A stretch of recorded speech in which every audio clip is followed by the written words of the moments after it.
Hi, John. Hi, Paulina. Hey, where are you calling from? I am calling from Ho Chi Minh City, Vietnam at the moment. Wow, Vietnam. Wait a minute. So I saw someone at Global Sources Summit in Hong Kong, someone who was the Vietnam sourcing agent, right? You guys lived next to each other? Vietnam sourcing agent, I'm not sure. Um, Um, it's just like, why does his name escape me? I don't know. He was a husband and wife team. the Uh, husband and wife team, there was Emma and Erez. no, and there was one more. He sort of has like a blonde hair up to here. Do you know this guy? I'm not sure. I don't remember a blonde guy. Okay. If you Nate used to live in Saigon with me. Like we uh, used to all live near each other. Nate, who was talking about exits, we all used to live in Saigon a few years ago. okay, just a second. I'm gonna tell you exactly his name, and let's see if you know this guy. I'm terrible at His name names. is okay, James Kennemer. I'm gonna share my Yeah, screen sorry. with you. You don't? I Okay, don't know the name, so but maybe you can show a picture. yeah, I interviewed him once a while ago about Vietnam sourcing. Hmm. And he actually, I met him at Global Sources Summit as well in Hong Kong. Yeah, I thought you guys maybe lived next to each other and you're sort of in a similar niche, targeting the same audience. I thought you guys No, you're probably, right. I should probably talk to him. Yeah, if you connect me, that'd be awesome. yeah, cool. I can do that. I can do the intro. That'd be very cool. Yeah, because I mean, he must live within 5 kilometers of me. Because everyone in town, I'm just looking out the window. I live like 2 kilometers from the center. Everyone lives within 5K of the center of town, maybe even 2K. It's So a very you ride small a kind of community. motorbike, the scooter? Do you have Yeah, a yeah. scooter? I've got a scooter and I've got like a cafe racer sort of bike, like it's like a 125 that somebody ripped apart and put back together again, so it looks cooler. Okay, awesome. Yeah, I'm considering getting a scooter because I live in Turkey now and they also love scooters here, but it's a little bit, I don't know, have to get used to the idea. What if I fall down, I mean, it depends on the culture. Like in Vietnam, like everyone drives so slowly and everyone looks out so much that it's not crazy. Like you're in Bangkok or someplace and the scooter's going super fast. In Vietnam, everything's much slower. So it's not as, doesn't feel as dangerous. When you're used to Okay. it, you just like weaving out traffic is so much fun. I don't know about that. All right, today I called you to chat about you actually. So let me share my screen again. I was looking at your LinkedIn profile over here. So you are the founder of ecomDNA, right? It's a beautiful name, actually.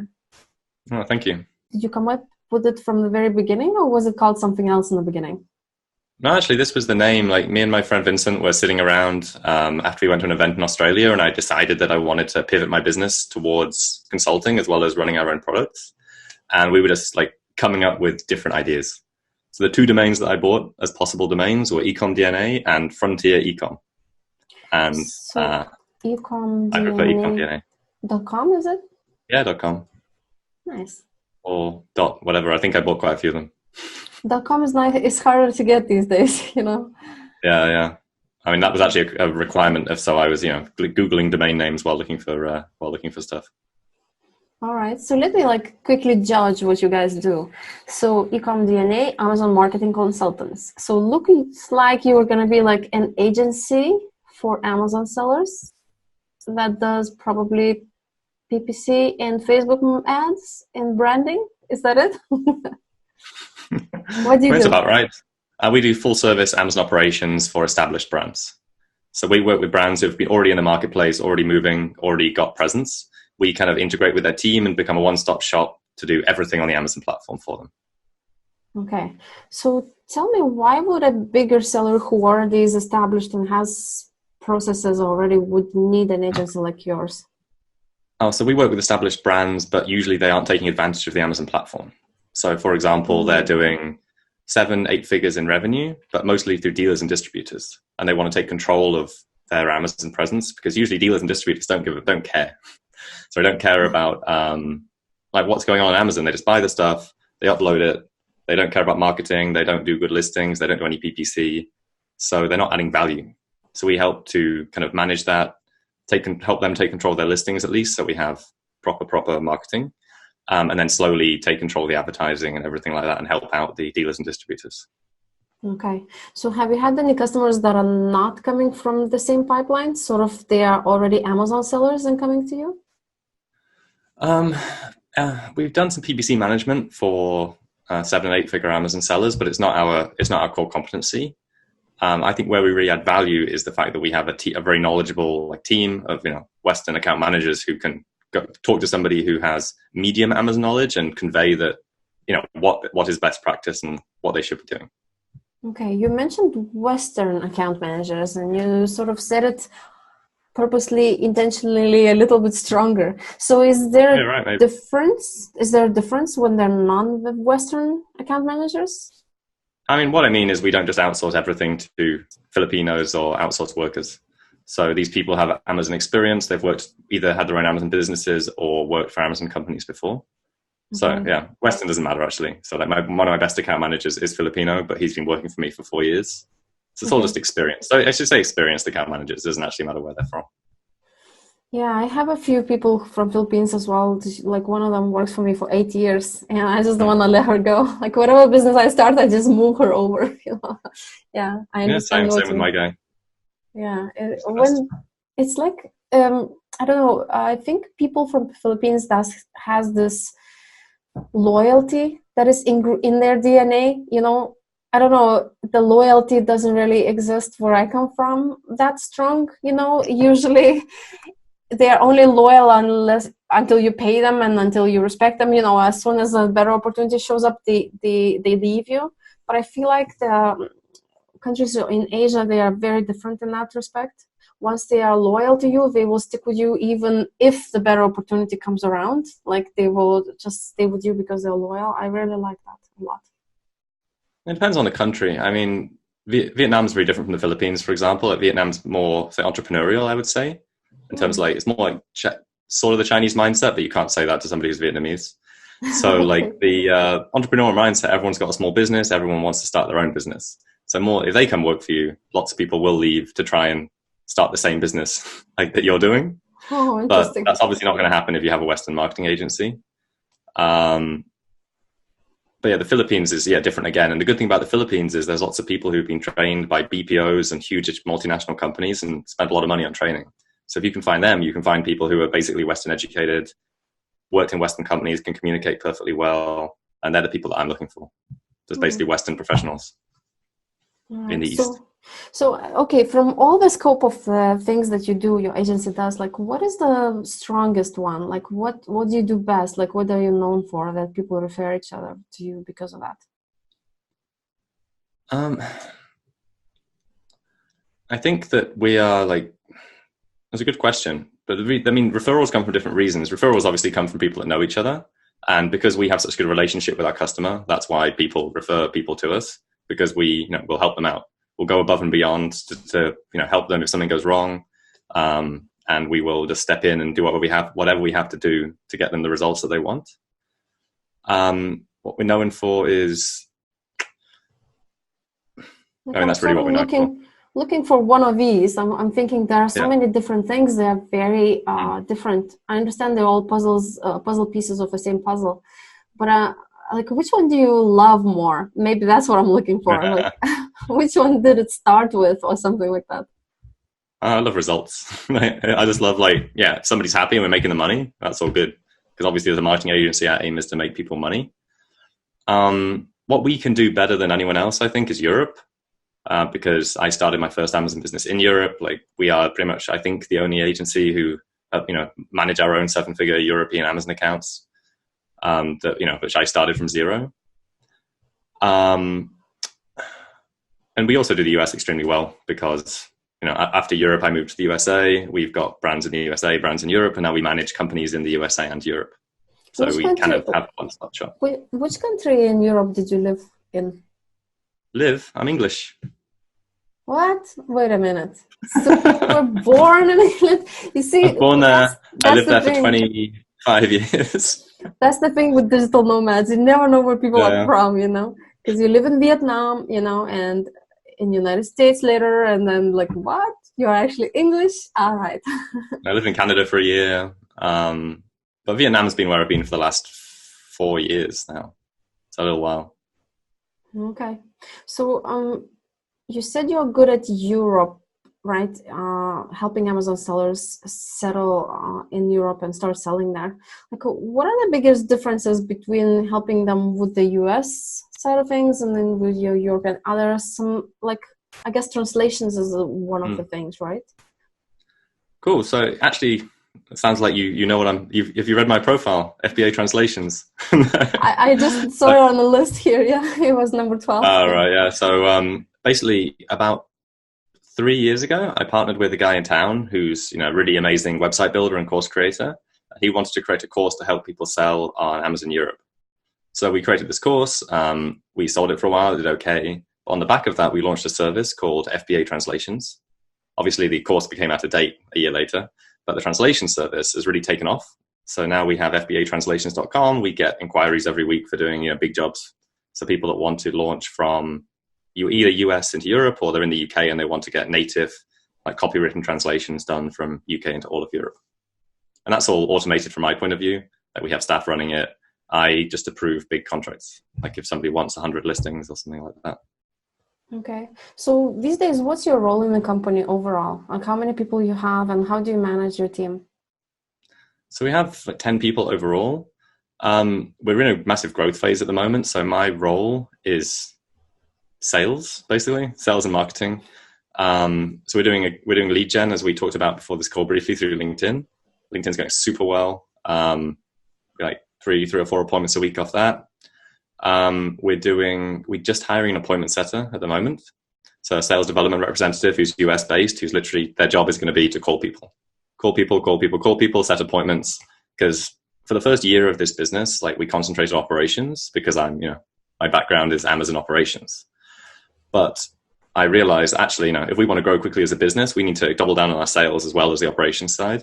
So I'm handing over the operations to our guys. We still do all of the strategy together, but I'm not really involved in the delivery. And then we're just onboarding clients, meeting people, delivering proposals, plans, like helping them plan what they want to get out of the next 12 months on Amazon. So we'll go there, we'll have a meeting with them, we'll come up with a custom plan for what they want, and then we'll deliver that over 12 months. So after this first initial meeting, then you hand it over to the team. Do you still meet the customer, the same person online, or not anymore after that? Yes, I like to get involved in the monthly customer calls. I'm still available by email at any time because we only have a small number of clients. The aim is not for us to have 100 clients. The aim is for us to have like a smaller number of, say, 20 to 30 high value clients at the moment. That's our next goal. So I'm still involved in that, and it's only 20 to 30 people, and I see what's going on in our software. And then I read all the reports and figure out what we're doing and what we can do better. So your calendar is pretty full of appointments then, right? Yeah, I've got to make a presentation, a plan later today, which is going to be super exciting because these guys are ready to rock and roll. Maybe later this week if they like our plan. Is that what you enjoy the most? Like, are you planning to outsource that part of work, or is that what you enjoy yourself doing and you see yourself doing longer? I mean, I love the interactions. I love talking to people. I like the mixture of putting a plan together that they want, that actually gives them value, and then also convincing them about it, because that's the fun part. But I mean, to make this grow as a real organization, eventually we're going to have to have a sales representative full time who completely replaces me.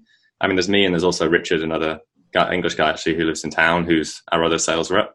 So we both talk to people, but I still like doing it at the moment. I love it how you have a future in mind. I just heard this, I think Steli FT on a podcast said this morning that I was listening to. There's like these three types of people's thinkings. One type of people sort of always think in the past, one in the present, and one in the future. So, and some of us always tend to just think about the past. Oh, how I did wrong on this, or how did it go? And some people always just dream, like I'm one of these dreamers, just like keep wishing for something, and forget what is in the past. And sometimes it doesn't ground me very well. I move on quickly from project to project. I am just too much in the future. But I like to see how you are seeing the vision, like you all of these answers that you gave me is like, we are going to grow and here's going to be outsourced and this is going to, so you already sort of have a plan for it, you know, and I think I like that strategy, that you're not just sticking with what you got right now. It's nice. Well, thanks, Paulina. I mean, it's taken, I think our job as founders is to try and paint some kind of vision of where we're going as a company that our staff and people buy into. But it's taken me a long time to be comfortable in the present. I always used to think about the future and like, what will happen then? But I realized that didn't make me happy. This is let's get more philosophical. But I did a lot of Tony Robbins, a lot of personal development in the last couple of years. And through that, I've become a much more like centered and like happy now. You know what I mean? If you listen to The Power of Now or read The Power of Now by Eckhart Tolle. I've heard of the book, but I haven't. So what's the main concept in that book?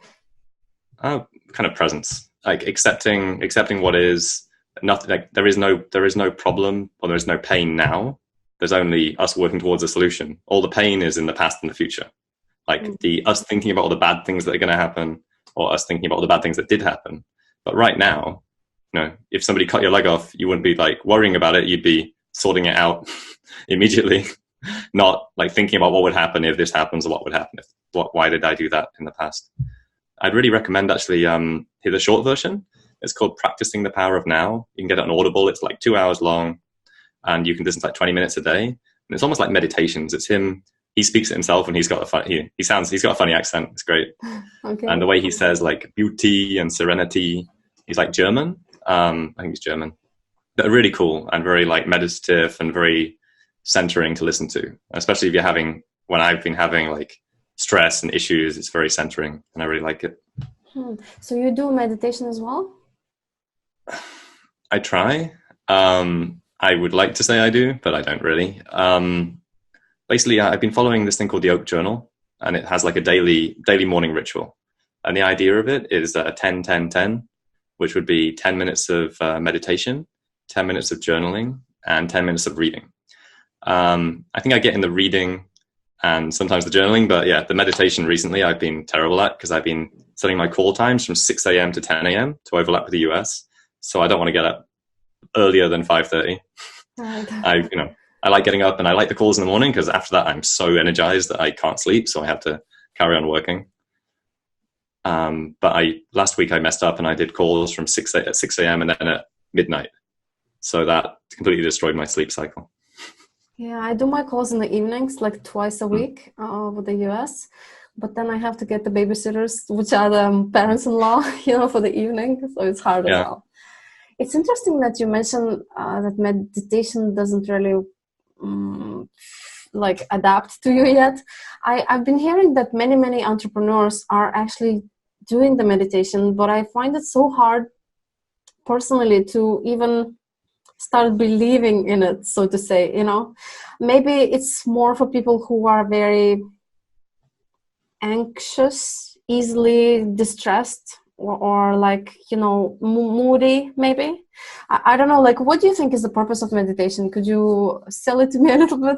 Well, I mean, I really like meditation when I do it. I feel amazing afterwards, so I should do it more often. I mean, For me, having an app, I know everyone's probably recommended Headspace or Calm to you, using an app. They just send me some YouTube links basically to take a look at, not the app. Download Headspace. Download Headspace. It's really good. You can set it for 5 or 10 minutes and it has literally tells you what to do. So you just 10 minutes telling you what to do, which is really good.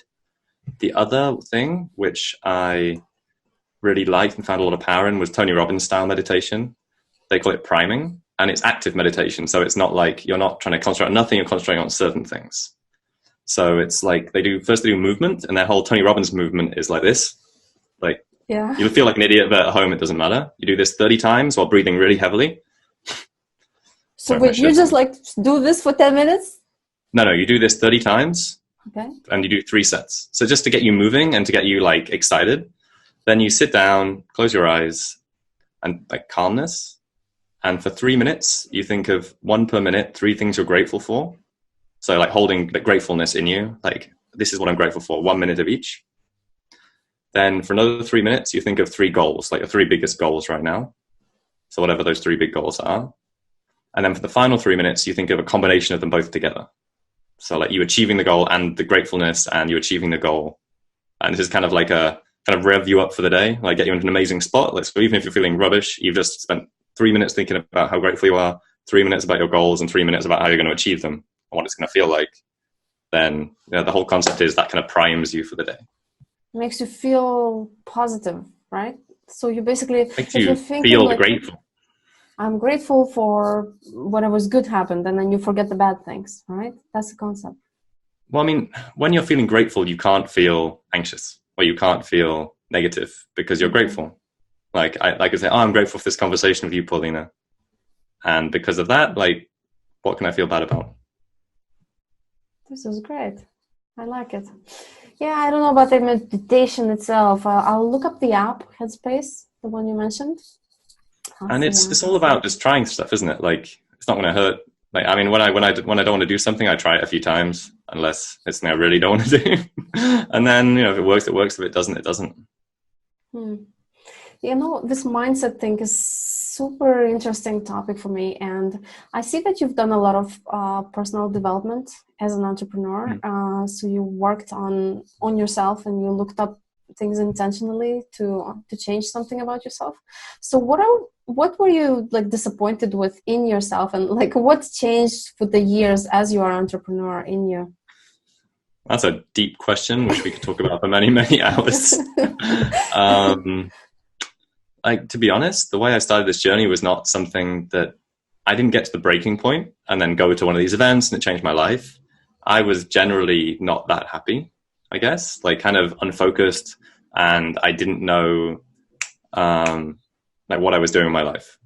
You know what I mean? Like, you have moderate success, like money's not such a problem anymore, or money's not a problem. Then it's like, well, what am I doing? What's my purpose? And me and my friend were I was looking on Facebook and they were advertising Tony Robbins in Singapore. And I was like, oh, do you want to get tickets? They got buy one, get one free. It's cheap. We'll go and check it out. So we went there, and that was like the start of my kind of personal development journey. And I went to this event, and me and my friend were like, oh, this is awesome. We bought tickets for all of his events. Wow. On the upsell package. I mean, they sell you, don't they? They've got an amazing funnel. If you ever want to see an amazing funnel, go to a Tony Robbins event and watch their sell. It's phenomenal. So since then, I've been around the world. I've been to all their events. I've done their training. I'm actually on the path to become a senior leader with them, because I kind of think the best way to embody something is to teach it. And like, there's one thing me saying, like somebody coming to me and asking me these questions, if I have to guide people through a process, then I better know that process. And then through that, I've done different things. I joined Entrepreneurial organization as a way to kind of grow, and because they have training and meeting different people and people with a growth mindset in different cities. They have one in Vietnam now, in Saigon. And that's about it. I mean, I can take you through every change in my life, but it's going to take us another 4 hours on this interview.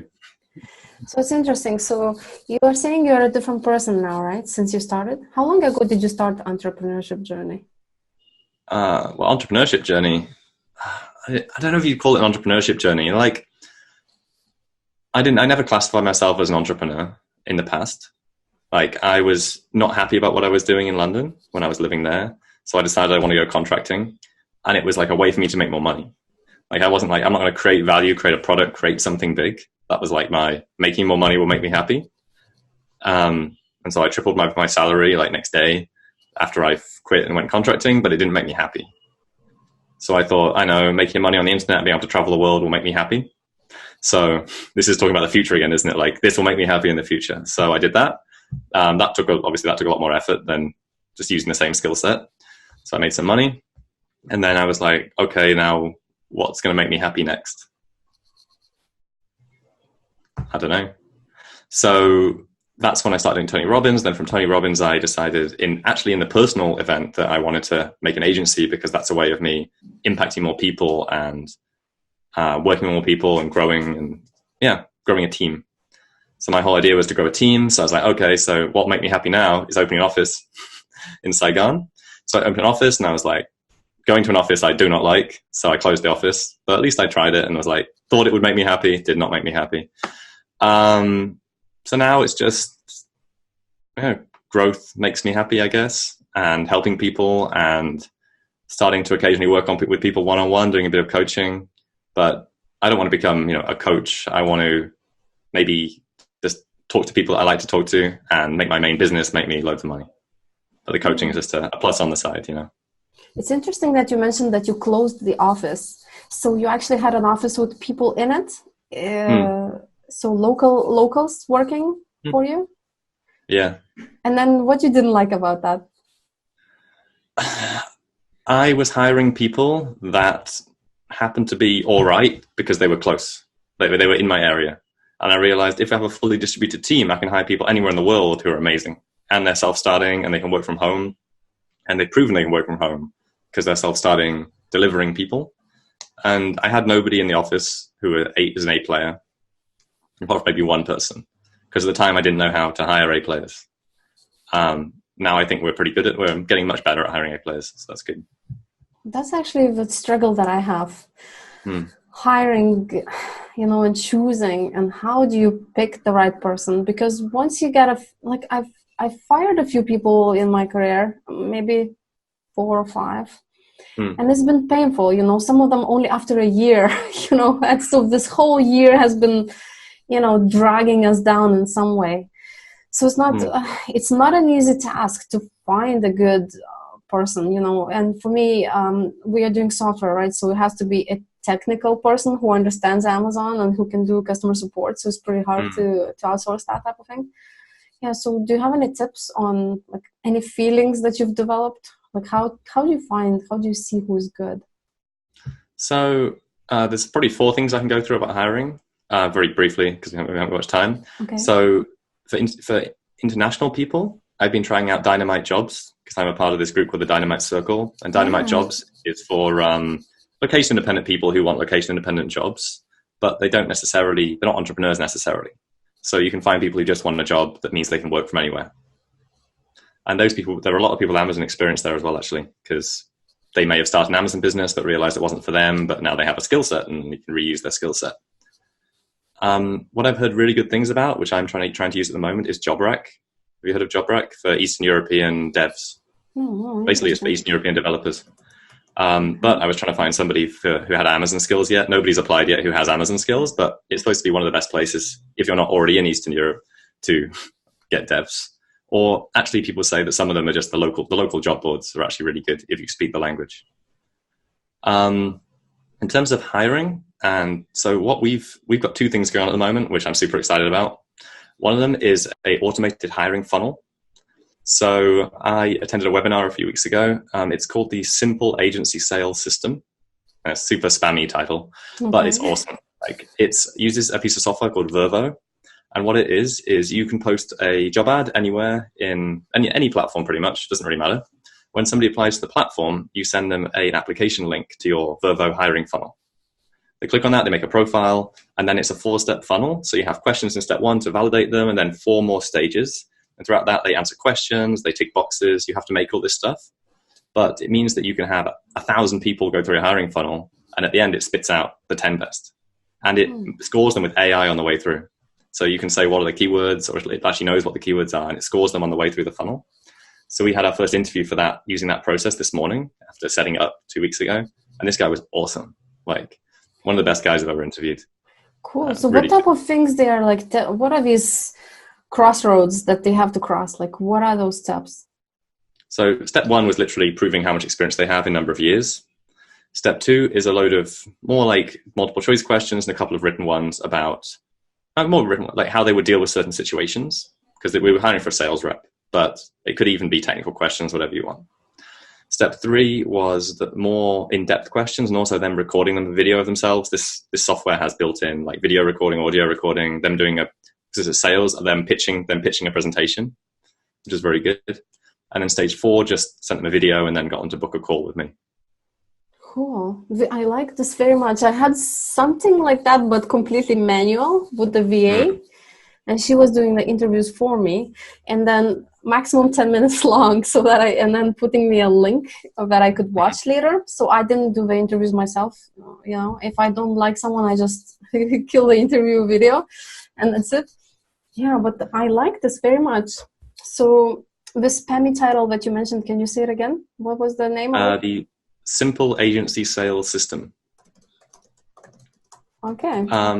And that's just for getting people to you. So you could then from there you can use it was like $1,000 for the course, but from there you can use any hiring platform. So we posted it on Indeed in the US nationwide. So we got nationwide US applicants, but you could use it on any platform anywhere in the world basically, because all it is them getting them to create a profile and a link. And then when it comes to interviews, they have an interview process there which we used this morning, but I didn't like. The interview process that's really worked for me is using the Who hiring system. I'm using a lot of air quotes in this interview, sorry. No, I don't know about that one. You can just search for the book. It's called Who. It's by the son of the guy that invented the actual hiring system, but I can't remember what that's called. It would slip me now. I went to a talk. Jeff Smart. He's awesome. I went to this talk by him through EO when I was in the US, and it's basically like you can either read the book, or I'm sure somewhere online there's a list of questions they ask. It's like, okay, a real in-depth interview, because you're going to hire this person, should be 2 hours long, 2 to 3 hours long, and it is literally diving into every part of their life. Wow, and 2 to 3 hours long. Because basically it takes 20 to 30 minutes to go through a job, because they're going to be talking all the time, not us. You're going to go through each of their school experiences, their jobs, and it has a list of questions you have to ask them. So it's not like what are you weak, what are you strong at? It's like, okay, so who was your first manager at this job? All right, so how would they describe you? What was their name? Okay, who's your next manager? How would they describe you? What would they say is your biggest weakness? And there's like 10 of these questions for each job you have to go through. And it's amazing because people love the fact that you've delved really deep into their life and you tried to connect with them, but also you'll see the patterns. So and they'll tell you that you'll see the patterns of why they left jobs. You'll see the patterns of feedback that other people have given them, and you'll see their real motivations. Like my biggest one was I was interviewing one of my current customer support guy. He's an awesome dude. And my idea was, okay, he's customer support. He's going to be motivated by helping people. He's going to be motivated by love and connection. And if you go Tony Robbins, there's 4 major human needs: certainty, uncertainty, love and connection, significance, and then 2 spiritual needs, which are growth and contribution. I would have thought this guy's going to be either a contribution guy or a love and connection guy, because he wants to support people. But actually, it turned out that he's more of he was a significance guy. And significance not being a bad thing. Significance, because in the main world we talk about significance being a bad thing, but significance being the guy that steps up, the guy that wants to go first. And so he got his value the way I judge it. Obviously, I'm just judging him. But the way I see it is he gets his value from being the person that solves their problem. He's the one that can get through to that customer, like the one that does the hard job. Very interesting. And it's good. I still hired him because I think he's an awesome dude. But at least now I know how to communicate with him, what his motivations are. Okay, and what about the fact that we totally went on a tangent here, but I love this topic. So this, when you hire other A players, and if they are sort of, like you said, a little bit with the significance, they need to feel important or useful, right? What if you are the same? And then you hire a lot of those, and then isn't there a power struggle then between you and them? That's a good question. I mean, the definition of it depends how we define an A player. So defining an A player, the best thing I heard, which I resonate with, is they are a top 10% performer for their pay grade. So however much we're paying them, they're a top 10% performer, and they're emotionally connected to the outcome. So, they emotionally need to succeed. And they will, the third one is they'll always seek feedback. So, A players are always like, what have I done? How can I do better? B players don't want feedback. So they're my 3 things when I'm looking for somebody. Like, are they emotionally drawn to I have to do this because otherwise I'll feel like crap? And, are they top 10% for their pay grade? So an A player who's $500 is not going to be the same as a $5,000 a month A player.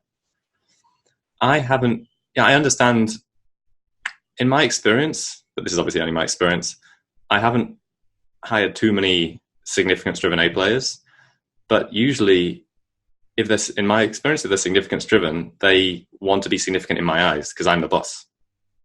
Yeah. So they want to do well for me, and they want to and I need to give them feedback in a way that makes them feel significant. So if they're love and connection, I have to be like, wow, that's awesome for the team. We all did so well. You supported everyone so great. But if they're significance, I can be like, we made so much money. We killed it for these guys. They're doing so well. So it's a different way of communicating. And I still forget that sometimes, but when we're on this type of talk, it reinforces it for me over and over again that this is how I need to communicate with this guy.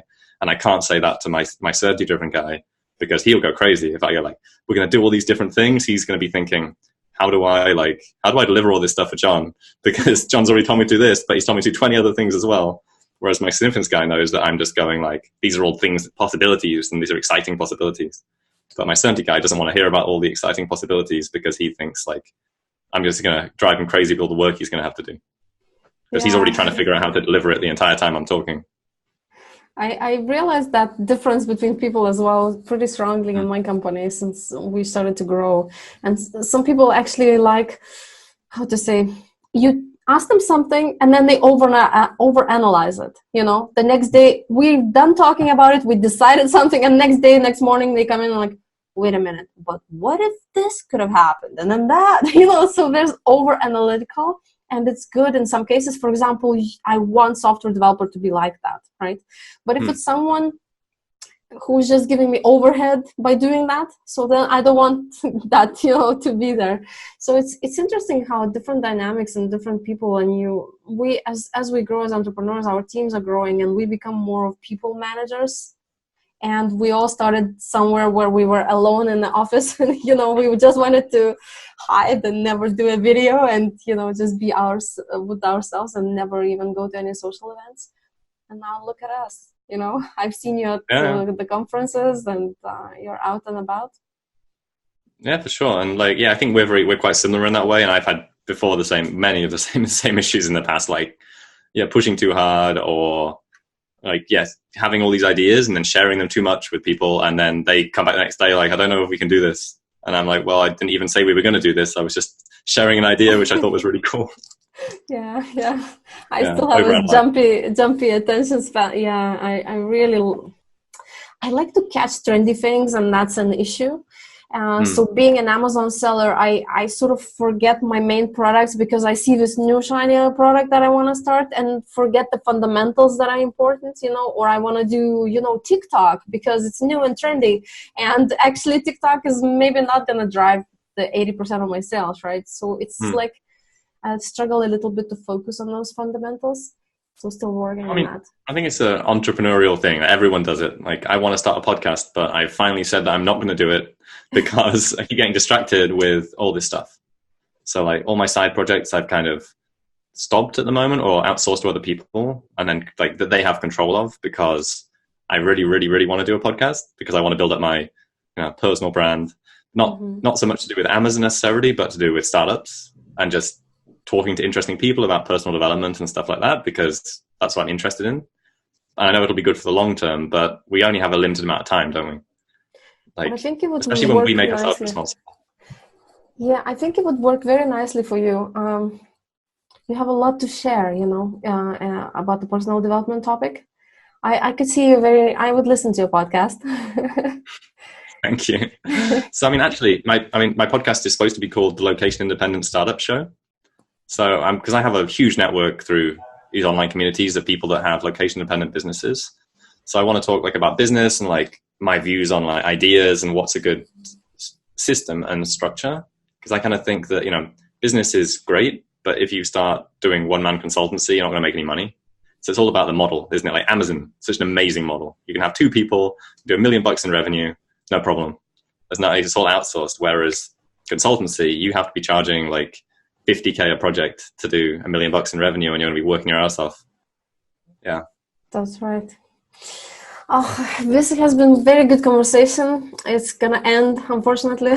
Did we talk about Amazon at all? Yeah, I can't remember if we talked about Amazon. We did talk about Amazon. I wanted to, you know, these people who are listening and they are enjoying what you have to say. It's always important, you know, when you are choosing people to do business with, to actually feel like you're relating to them, you know, like you are on the same level, or you somehow like the person.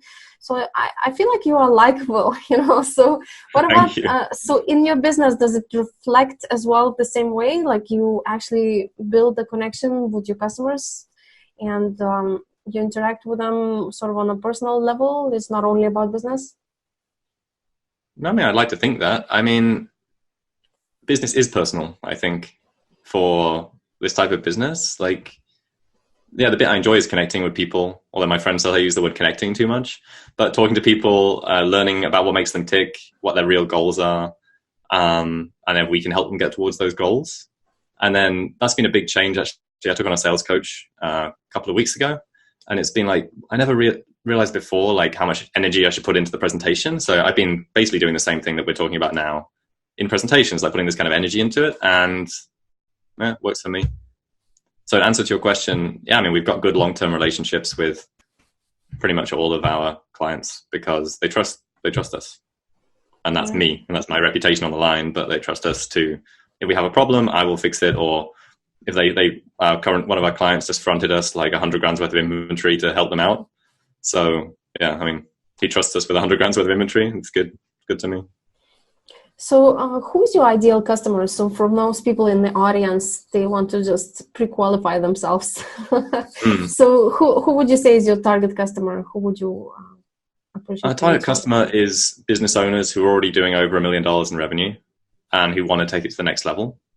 So if they're Amazon sellers and they have Amazon teams and they're implementing best practice already, like we implement best practice on our Amazon accounts. Where we add value is that we will take care of any problems. We're super responsive. And on top of that, we're trying some new things all the time. So we're working on Facebook funnels now, which I'm super excited about. We're actually getting to the point of, we're near the end of our first test and it's going really, really well. So we're actually selling that as a service. And also different types of testing. So different types of conversion optimization testing. And yeah, but then after that, we're running best practice. Every agency will say they've got some kind of secret sauce, but the secret sauce is we do the right thing every day, all day, every day, in my opinion. So Facebook funnels you mentioned, is that chatbots? Yes. So yes, and if you want a good resource on that, actually a guy you can have on your podcast, and you can interview him. He's a really nice guy, Dave Huss. He's a friend of mine. He's I can't remember what his new product is. It's called Facebook Funnel Secrets or something, or Amazon First Page Funnel Secrets. Anyway, I can intro you to him anyway, and you should get him on your podcast. He'd love to come on, I'm sure. Okay, cool. Sounds like a kick-ass good webinar. I'm interested in because I told you I like trendy things. I think the messenger bots are trendy and interesting, so I'm definitely curious and researching about it. Even though I didn't start looking into it myself for my company. Well, just get him on. You can literally interview him and he'll tell you how to do it, I think. Yeah, that's great. That's the advantage of doing the show like this. So I get to chat with people and ask the questions that I care about. Yeah, this is fun. Well, so if people want to reach out to you and connect with you, how can they do that? Easiest way is probably just my email, like john@ecomDNA.com. Super easy. If you want to talk to us about business, you can also reach out to that, or you can just go onto the website and book an appointment, because then you have access to my calendar directly from the link on the website. That's about it. Check out my podcast if it ever goes live, but I'm not doing it. So if I've got a podcast, you can come chat with me and say, John, why do you have a podcast? Because I went to an event about podcasts when I was at another conference recently, and they were like, oh, you need to buffer 60 episodes. And I was like, I don't want to do 60 episodes. Like what? 60 episodes in one go? Yep. So, I mean, we can talk about podcast strategy another time, but they were saying basically you have to, like, if you want to grow from like the guys that grew from 0 to 1 million downloads in 3 months, it's because they did daily content. And you're not going to actually do daily content, so you have to buffer 60 episodes and then just launch it for your first 60 to 90 days, do an episode a day, even if it's like 5 to 15 minutes. But then on top of that, obviously you need amazing systems to do the write-up, the cliff notes, the publishing, like all of this stuff needs to be automated, because you can't, I don't want to do 60 episodes. I barely want to record 60 episodes. I don't want to have to do notes and upload them to our website and everything. That's right. Like I'm realizing that as well. So I started my show about 3.5 months ago, and it's a lot of work, so we have 2 full days a week of recording, and then it goes to the editor, and then editor sends it to the writer, and then that's the social media manager, is all the automated things. And it's pretty hard to set up those systems in the beginning. It's a lot of work. Yeah. And especially like these episodes are long. Like, does somebody go through and watch the entire thing and check it out? Or? So I give the notes to video editor. Like if you ever mention something that you don't want us to see, like if you flash your Amazon brand or something like that, we would then blur it out. Okay, all right. So I would basically mention to video editor which parts to use and not. But then the social media manager actually watches the whole thing, and then she decides, what to write in the Facebook posts or LinkedIn posts, and then she decides which part to use for the short video, which part for the long. So actually, yes, someone is watching them again and editing them for me. Hi, Dana. That's very cool. Yeah, so that's how it goes. Well, thank you, John, for coming to my show today. It's been very, very useful. I loved the personal development part. Maybe I'll use just parts of that, if you don't mind. Anytime you want. Thanks for having me, Paulina. Thanks.